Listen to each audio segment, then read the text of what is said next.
Welcome back to the deep dive.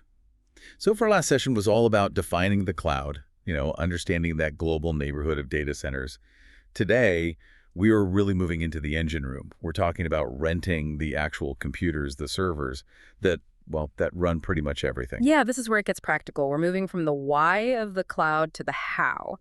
And if you're building or managing anything on AWS, you just have to master this. This is the core building block. And the star of this deep dive really is Amazon EC2, Elastic Compute Cloud. We hear that term constantly, but why is that word elastic so important? Well, EC2, at its most basic level, is a virtual server. It's just a computer you're renting inside an AWS data center.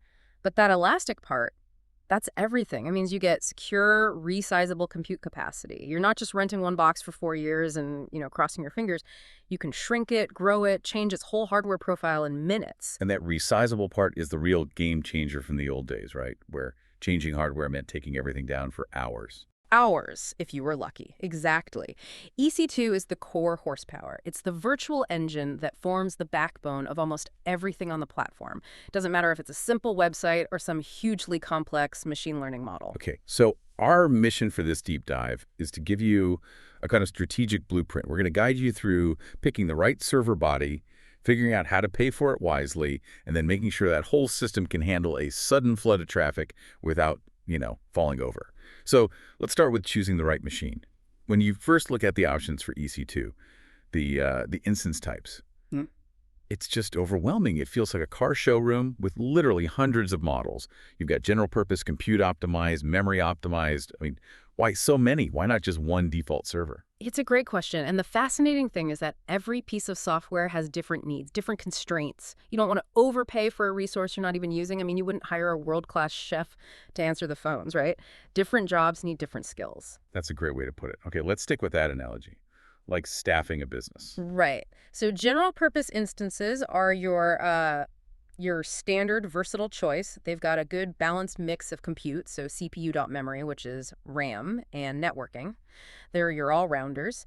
They can handle a bunch of different tasks pretty well. If you're building a standard web app or, a small website, general purpose is almost always where you start. So that's the sweet spot if your needs are pretty average across the board. But what if I have a job that's just insanely processor heavy? Then you move to compute optimized. These are your math whizzes. They don't have a ton of RAM, but they have extremely high-performance processors, really fast. Think about tasks like transcoding high-resolution video in real time, or running high-performance web servers where every millisecond of response time counts. Okay, so speed over memory. That makes total sense for number crunching. What about the opposite? Memory optimized. These are for jobs that need to hold a massive amount of data in short-term memory and RAM all at once. This is absolutely critical for things like running a huge enterprise database or maybe large-scale caching. You have to load these enormous tables into memory so you can access the data instantly. You can't wait for a slow disk. I see.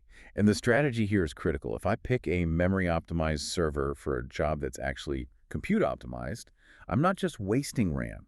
I'm literally paying for the expensive power and cooling that those huge memory chips need. That's the key insight. You hit it right there. Optimization is everything because the bill reflects the physical reality of that hardware in the data center. And then finally, we have the really high-end stuff, accelerated computing. Yeah, this is where you're attaching massive specialized hardware, mostly GPUs, graphics processing units. And this isn't for general computing anymore. This is for really intensive parallel tasks like machine learning, high-end gaming, complex scientific modeling, anywhere you need thousands of cores working on one problem at the same time.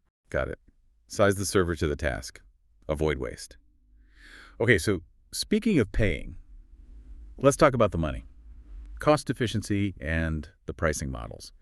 This feels like where the cloud really separates itself from old school IT. Oh, absolutely. And pricing is, it's where we see so many people just take the default option and leave a lot of money on the table. You really need to understand these 4 models to do it right. Okay, so let's start with that default, the one everyone uses first, on demand. On demand is the total flexibility model. There's no contract, no commitment. You just pay by the second for what you use. We call it the hotel model. You check in, you stay for as long as you need, and you check out. It's perfect for short-term jobs or things that are really spiky and unpredictable, but it's the most expensive per hour. You're paying a premium for that flexibility. Right, the flexibility premium. But okay, if I have a core database server and I know it has to run 24/7 for the next, say, 3 years. Paying the hotel rack rate for that seems, well, kind of crazy. It would be, yeah. And that's what brings us to the commitment models. Things like savings plans or reserved instances, RIs. If you know you need that capacity for a long time, you can commit to a 1-year or a 3-year term, and you get a massive discount in return. The lease analogy. Mm-hmm. How massive are we talking? It can be up to 72% off the on-demand price. The trade-off, of course, is you're giving up some flexibility for that cost certainty. You're telling AWS, look, I promise to spend X dollars per hour for the next 3 years, and they give you a huge break for that predictable revenue. But hold on, what if my application changes? If I sign a 3-year lease on a memory-optimized server, and 6 months later I realize I actually needed a compute-optimized one, am I stuck? That sounds like a big risk. That's a super important point. And with the older reserved instances, that was a bigger risk. But with modern savings plans, the commitment is usually on the dollar spend, not the specific hardware. So you commit to spending, say, $5 an hour on compute. You can change the instance family, the region, the OS, as long as you keep that spending commitment. It's much more flexible. Okay, that makes it a much safer bet.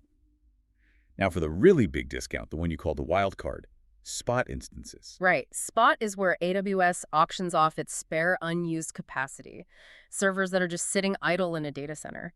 And because AWS would rather get something for that idle hardware than nothing, they offer it at a frankly, stunning discount. Right. Often up to 90% off. 90%. Okay, why doesn't everyone just run everything on spot then? What's the catch? There is a very, very crucial catch. AWS can take that instance back with only a 2-minute warning. If a full-paying, on-demand customer needs that capacity, your spot instance gets interrupted, terminated. Wow. 2 minutes is. That's not enough time to do anything. You can't save customer data. You can't finish a transaction. Exactly.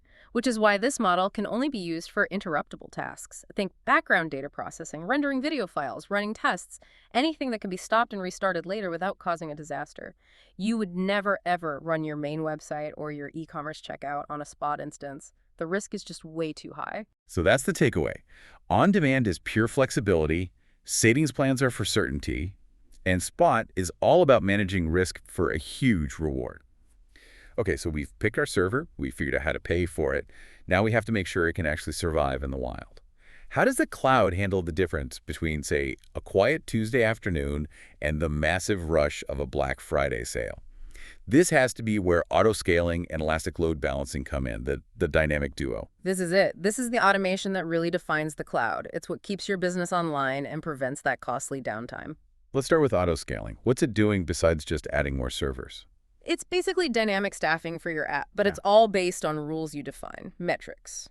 So you might set a rule that says, hey, if the average CPU usage across all my servers goes above, say, 75% for 5 minutes straight, add 3 more servers immediately. So it scales out to meet the new demand. Right, and this is the critical part. It also scales in when demand drops.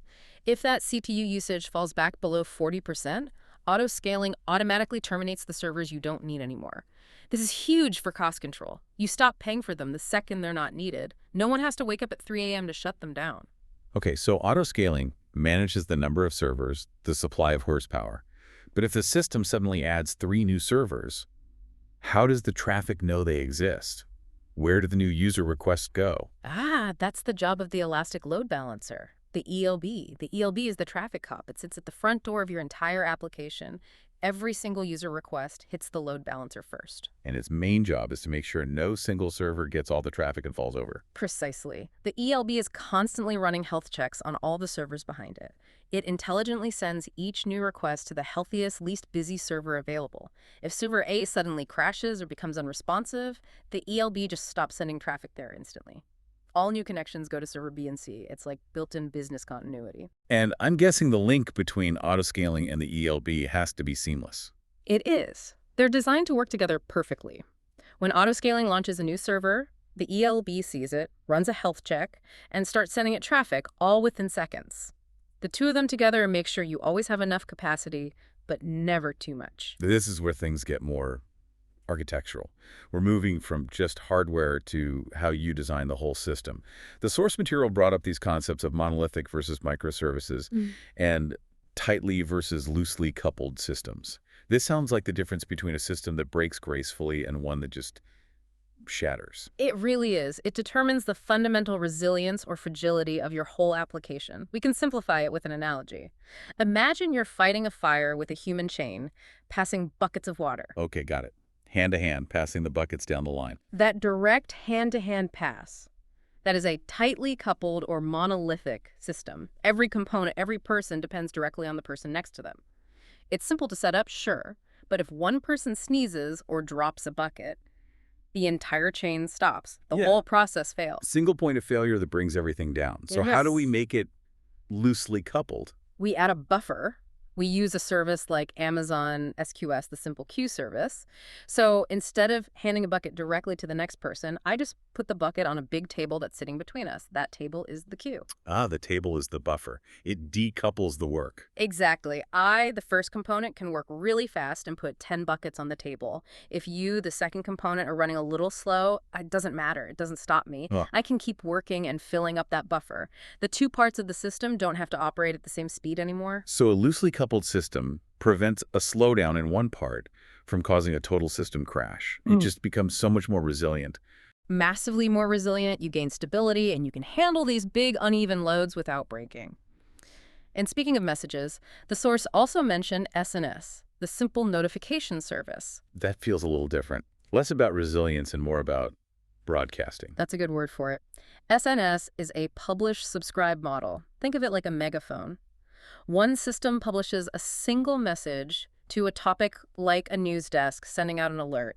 And that message is instantly broadcast to thousands of different subscribers at the same time. And those subscribers can be anything, not just other servers. Right. A subscriber could be an email address, a text message, a push notification to a phone, or it could trigger another automated process. It's an essential tool for that one-to-many communication.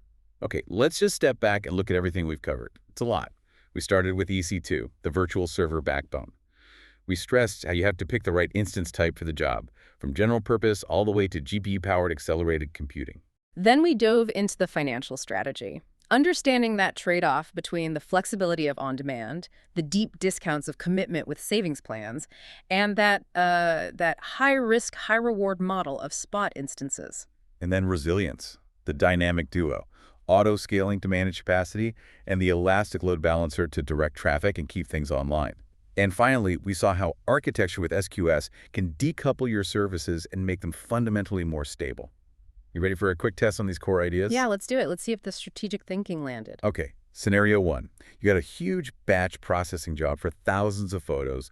It's not urgent. If it gets interrupted, you can just restart where it left off. Your single most important goal is saving the absolute maximum amount of money. What's the model? The keywords there are non-urgent and can restart. Oh. That workload is just perfectly designed for interruption. So the answer has to be spot instances. You go for that 90% savings. Exactly. You design for failure and get a huge reward. Okay, scenario 2. You're launching a big new database. It needs to load hundreds of gigabytes of data into memory for super fast queries. Which instance type family are you looking at first? Oh, that's easy. The requirement is for massive amounts of RAM for quick retrieval. That immediately points you to the memory-optimized family. Correct. Okay, last one. You have 10 web servers. If one of them crashes, you need your system to automatically stop sending new customers to that dead server and send them to the 9 healthy ones instead. What service does that? That's the gatekeeper. That's the traffic cop at the front door. That is the job of the elastic load balancer, the ELB. It's doing those health checks and distributing the load to keep you online. You nailed all 3. We've seen how critical systems need that commitment with savings plans, but the huge discount from spot instances. It forces you to manage risk. That 2-minute warning. And that trade-off is one of the most powerful ideas in the cloud. The idea that to save the most money, you have to explicitly design your application to tolerate failure. It's a different way of thinking. And that really raises a final provocative thought for you, the listener. We see that you can save 90% if a task is interruptible. So think about it.